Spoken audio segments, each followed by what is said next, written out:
Welcome to another episode of The Brand Called You, a podcast and podcast show that brings you leadership lessons, knowledge, experience, and wisdom from hundreds of successful individuals from around the world. I'm your host, Ashutosh Garg, and today I'm delighted to welcome a very accomplished climate entrepreneur and a podcaster, Shweta Dalmia from New Delhi, India. Shweta, welcome to the show. Thank you so much, sir, for having me here, and thank you for inviting me on this show. Thank you so much. Shweta is the founder of an organization called Climapreneur, and she's also a podcaster of the Climapreneur show. So, Shweta, let's start talk about Climapreneur. Tell me about this venture and what was the motivation to start it? So, Climapreneur, as the name suggests, Climapreneur means entrepreneurs driving climate action. And I've always feel that, Climapreneurs have a special power that can drive change. And as we are seeing currently, climate change, climate action. And today we need Climapreneurs. We need more and more Climapreneurs coming together, working towards this goal. Because one thing I've always said and always believed is that climate action is transdisciplinary. It is not just limited to, a scientist doing something or say just someone from the EV space. Anyone could be a contribution, like a chef, an artist, anyone. Like you give me one profession, I can just tell you that how can that person be a contribution. Correct. So that is really the ideology behind Climapreneur, that diverse group of people coming together, working towards a common goal, but in their own diverse ways, because that is the kind of diversity we need. And through Climapreneur, what we do is we bring out stories of these incredibly powerful human beings. So I'll give you just one context. There was this one person who was in the podcast. So, he has saved like billions of liters of water. And to do that in his college time, he set up a urine bank. Just imagine the kind of social stigma that person would have went through. So through this podcast, I want to tell people that this journey is going to be difficult, just like any other journey, but you have to be at it. And these stories, their moments of courage are going to inspire you to be a climapreneur. And if not a climapreneur, take actions in your space, like take actions, like whatever you want to do, because we just don't need solution creators, we need solution funders, we need solution amplifiers. So yeah, that is the entire approach. How fascinating. Just before my conversation with you, I spoke to a young entrepreneur from Pune, and his whole focus is on resolving the problem of sanitary pads, baby diapers and adult diapers. And he set up a whole organization where he's, and again, doing something amazing for the climate. But, Shweta, for our viewers and listeners, tell us what are some of the climate challenges that you have been addressing and how are some entrepreneurs doing it? Give me some examples without names. So, I would not say that these are the challenges. I would say that climate change is opening challenges. So, basically, I call them, these are challenges in disguise. Sorry, I'm so sorry. Climate change challenges are opportunities in disguise, actually. So, for example, there is one person who created, sustainable, eco-friendly chocolates. And the chocolate, right from the wrapper to the chocolate, like from sourcing to the chocolate, is sustainable, it's eco-friendly. There are people who are creating, like as you were talking about, sanitary pads. The cloth pads, they're completely going different arena. There are people working in composting. So it's all about that, what you want to do. What area are you interested in? I'll give you my own example. I loved storytelling. I love talking to people. So I did something like I inculcated my, passion for storytelling into climate action. So there are, challenges are all around us. And all these challenges are opportunities in disguise, I would say. So, for example, someone is working on stationery. Then again, I had a friend of mine who is doing sustainable baking. She loves baking. And now she has made her whole baking process sustainable. So imagine the kind of change that's coming in. And just to give you some context, if you look on Instagram today, on Instagram, so you will find so many Instagram pages, like so many small businesses coming up, and their ideas are so amazing. Like choti si cheez se they have done something really amazing. Like, okay, can I also do this? Like, is this possible? For example, someone making, bricks out of these surgical COVID masks. How incredibly powerful is that? Amazing, absolutely amazing. So, Bill Gates had some time back said that the climate only has 10 years left, or the earth, the universe only has 10 years left, because the way my generation of people seem to have messed it up completely. What are your thoughts on what is happening on, with climapreneurs and managing all the challenges of climate change across the whole world? I would say that if Bill Gates has said that, Bill has also written a book on how to avoid climate disaster. Hmm. So I would just say here that hope hai, and we all are the hope, no matter what age group we belong to, Right. no matter how old, how young we are. I'm not saying that let's put the entire responsibility on the younger generation or let's put the entire responsibility on the older generation. Clearly, in this entrepreneurial era, we are seeing that, we have seen like literally kids of 15 years, 18 years, 22, 25, all area, like all, that age gap. There is nothing like that. Okay, this age group is doing something. Everyone is doing what is in their capacity. So I would just say that agar if anyone feels ki 10 saal hai, just imagine the kind of seconds we have in that 10 years of span and take that every second into doing something meaningful. Because like that is how I see the situation. If you tell me, okay, Shweta, you just have 2 days, I'm going to use each and every second in that 2 day to do what I can do in my power. And just trust me when I say this, that just imagine 7 billion people coming together towards one common goal, working every second towards one. वो चीज क्या नहीं होगी, वो होगी in India. We say ना कि अगर if you have belief, भगवान भी आ जाते हैं. So can't we do this? We can do this. And it's not about the age gap. Everyone can do this. No, I'm sure. What I meant And was, also, like just to like, if we just move away from a little, like if you think of something practical, if you read Bill Gates' book also, he has given us some really good points, like, working in clean energy sectors or different sectors where we can work in. So it's not just key, something that's very, impractical, after it's just something. No, there are things we can work on, like if in EV space, like for example, Shark Tank we are seeing these days. On Shark Tank, only how many entrepreneurs have come or working in this space, in the EV space, in different spaces. So I feel that there's a hope and we can definitely do that. And the chain has just begun. Absolutely. And it's a snowballing effect, once Definitely. it starts to roll, it'll be very, Yes. very quick. So another perspective that someone was giving me was that the pandemic, the last 18 or 20, 22 months has given Mother Earth time to heal. Yes. You suddenly have started to see, rivers have got cleaner, the atmosphere has got cleaner, barring, of course, the city you and I live in. But I'd love to get your perspective on what are your thoughts on how is the climate changing, or how is the nature healing itself, and how it's a matter of time before once we are let loose again, we'll mess it up again. So, one thing that actually, this is one thing that someone on my podcast told me, that, nature has this amazing ability to heal itself, the ability of the earth to restore, to regenerate itself without humans trying and going to fix anything. So that is one of the abilities that we saw in pandemic. Also, I would say that in pandemic, we saw skies getting clearer. There was areas where aquatic life returned. There were some spaces where we could see mountains from a really long, from the really long distance. So I would say that this entire situation for everyone out there is a hope. We all see that, okay, I want to have a clear sky in Delhi. So the nature clearly told us that this is possible. And how, I think it was like 3 months or something, like we were into lockdown when certain things just started happening. So just imagine, the nature really showed us, see, these 3 months could do this. So just imagine what we can do. So I feel that all the people should take hope from there. And like when we say that we have 10 years, we have 20, 50 or whatsoever years that we are saying, we also need to work with the earth's capacity to regenerate and restore itself. So that is like how I view the situation. Like I might completely differ from what other people think, but like this is my perspective on it. No, absolutely. That's fantastic. That's a great thought. And again, it's often been said that climate change is a victim of politics. From Donald Trump, who said there is a problem of the climate change, to different leaders say different. Right. And that's what then becomes a trend for people to follow in different countries. I'd love to get your perspective on what does politics do to climate change?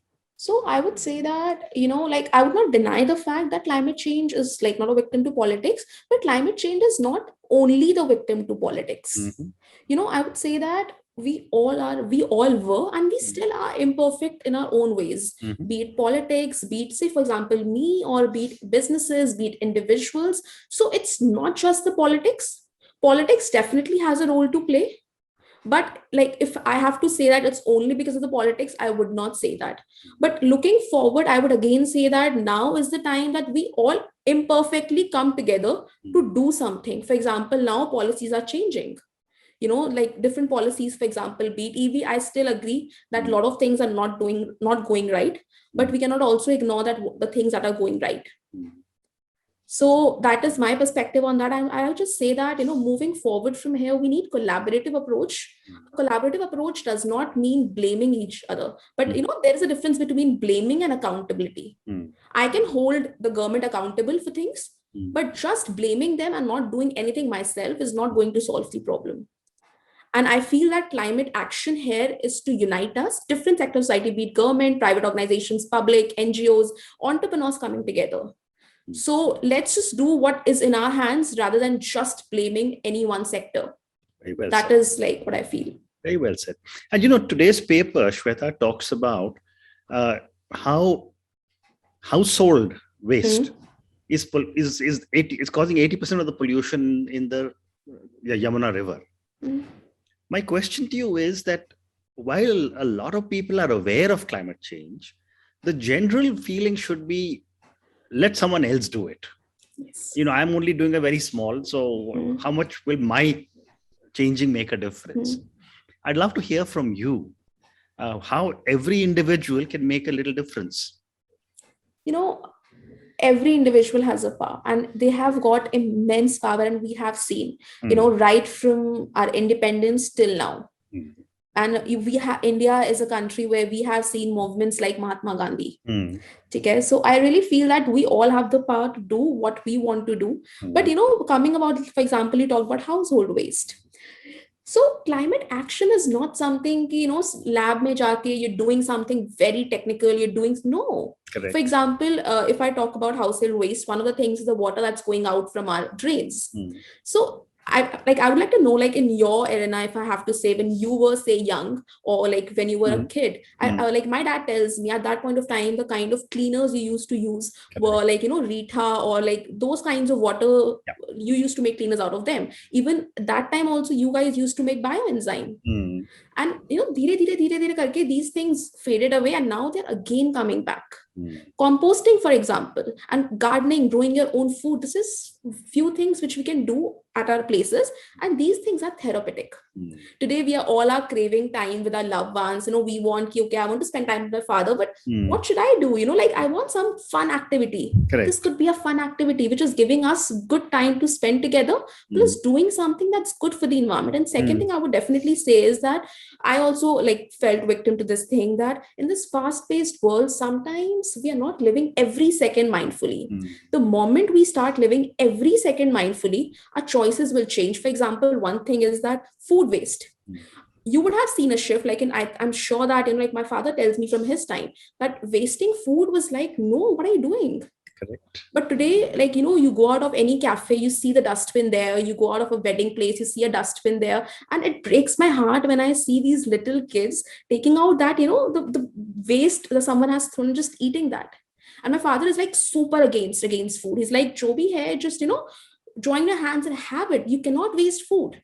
So food waste is again a problem. So these are things that we all can do, and it's not something कि हम लोग specifically सिर्फ climate के लिए कर रहे हैं. It's something that a good conscious human being would do. And just trust me on that if you start doing these things now, your life will become more fuller. So well said. That is the way I look at it. So well, and I'm so delighted. I mean, I think your father is giving you some amazing advice, because I remember when I was a child, we were not allowed to get up from the dining table if we hadn't cleaned our plate. See? You were not allowed to keep anything there. We were conscious about how we would not be allowed to waste water. We would not be allowed to, even studying in Missouri, we were conscious about how not to waste heat or resources that go into. So you're absolutely right. But where do you think, Shweta, the things started to change, and what is bringing it all back again? See, we have seen, like now climate change is hitting headlines. People are talking about it. People are talking about climate action. People are talking about stories of incredible human beings across the India. Like, someone has done something in a village in, say Assam. their stories are coming on the forefront. I think one is inspiration, that they're getting inspiration. Second is obviously urgency. Like, as you also said earlier, that Bill Gates said that we have 10 years. So I think one of the things is that because we are seeing all these organizations slowly and steadily shifting towards these things. So somewhere that is also coming up. Like, of course, some of them are greenwashing, but that idea of sustainability has started to float. And other thing I would say is that, for example, someone who does not know anything about climate change, and just now, like, we had a movie from Pragya. So that movie was like a zero waste set, and it was promoted so well. So someone does not know what climate change is, what environment, like how to do it. So they are like, okay, what is this? Should I just go more into it? And they enter into that space. And also with the new wave of entrepreneurship, things are changing. And it has begun to change, I would say. And again, COVID, it has taught us to be more mindful of the choices we make. Also, COVID has taught us a very important thing, to be living on limited resources. Like in the lockdown, I do not remember eating anything from outside. So I can survive without eating something from outside. I didn't purchase anything. So I can survive without purchasing anything, like we started our podcast during the lockdown in the COVID times, and I was working on limited resources. So yes, I could start my podcast without being very lavish about maybe things that I wouldn't have needed. But just using, I'll tell you just one simple thing. I'm sorry if I'm just going a long way. No, please go ahead. Tell me. Like when I recorded my the first video podcast we recorded, so we didn't have any ring light. My first, obviously, my sister was like, well, let's just order a ring light, because she's like so much into reels and everything. So she was very excited about it, but it was lockdown, and we couldn't do much about it. So my brother, what he actually did, we had a like a waste cardboard. So he cut out that cardboard in the round shape, and we had that Diwali lights. So he literally put that Diwali light in the round on that cardboard. Oh, nice. And that is how we used it. I still have it. So I hope you spoke about it in how you managed to bring sustainability even in the lighting. So I will not say, like, I'll be lying to you if I say I have done something, consciously being sustainable. But the idea was using the resources that we have, and see, we made it sustainable just by being mindful and being conscious about how to do it. So I feel that is the way to go. Fascinating. So, Shweta, I'm going to come to your podcast. I have time for a couple more questions. Tell me about the motivation to start your podcast. I know it's supposed to take the message of climate change, but what goes into making a successful podcast for the climate? So, I would say I always knew that I have to do something in this space. And, the ideology of Climapreneur has really stayed with me, I would say, since 2018. Like, it was just the term when I had. I still remember one business card that I did in 2018. It just wrote my name. I just wrote Climapreneur, nothing. We don't know that, we didn't even know at that point of time that Climapreneur would become a company. Then in 2019, we went to Paris on an entrepreneurship program. There we made our first logo from our own hands. It was like a logo made out of mud of Climapreneur. And in 2020, we registered the company. So, the ideology was that I always knew the power of, these entrepreneurs driving climate action. I always knew that. But I didn't know how can I utilize this power. And then there was this time when I was figuring out what should I do. I could not find anything. I searched up the internet. I found stories of people doing incredible work, but I didn't find that what did they went through when they were doing this. And I thought that, Shweta, why not? Let's do this. Let's create a platform just for these champions across the world. And that is how Climapreneur began. And when I started doing the podcast, these stories of resilience came to me. These stories of hope, of grit, they started coming to me. And I realized that these people have done amazing work. For example, there's this one person who started her journey back in 2007. Imagine, us time pe to these conversations were not even happening. Correct. So what did she went through to create an enterprise like that in that time? And if she could do it in that time, I can definitely do it in this time. So that is the motivation, and that is what Climapreneur does for people. If you say, I want to start something, but I do not know where to start, I could be like, maybe for me, people said to me that, why are you leaving genetic counseling? I was doing genetic counseling. Why are you doing something in air and water? It's an NGO. It cannot be a business at any point of time. So what should I do in that situation? So this is a platform for people to have examples, to have stories of courage, of hope, of grit, that if you want to do it, you can do it. Very, very interesting. Shweta, on that note, I just want to say thank you so much. It's been such a privilege speaking to you. Thank you for talking to me about such length on the climate, about climapreneurs, about what you are doing. And all that I can say is more power to you. Thank you and good luck. Thank you so much. And just one last thing I would like to say to people who are listening to this show, that you all have the power, and that power lies exactly inside all of you. We sometimes feel our little steps are not making any difference, but your little steps are not very little. So without thinking that what this step is going to do, please take the step in the right direction. And that is how we all can be here, and climate action definitely here is to unite us. So we all can do this. Thank you. What a powerful message at the end on climate change. Thank you, Shweta. Thank you so much for having me. Thank you for listening to the Brand Called You videocast and podcast, a platform that brings you knowledge, experience, and wisdom of hundreds of successful individuals from around the world.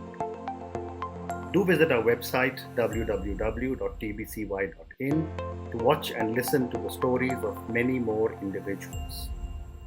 You can also follow us on YouTube, Facebook, Instagram, and Twitter. Just search for the Brand Called You.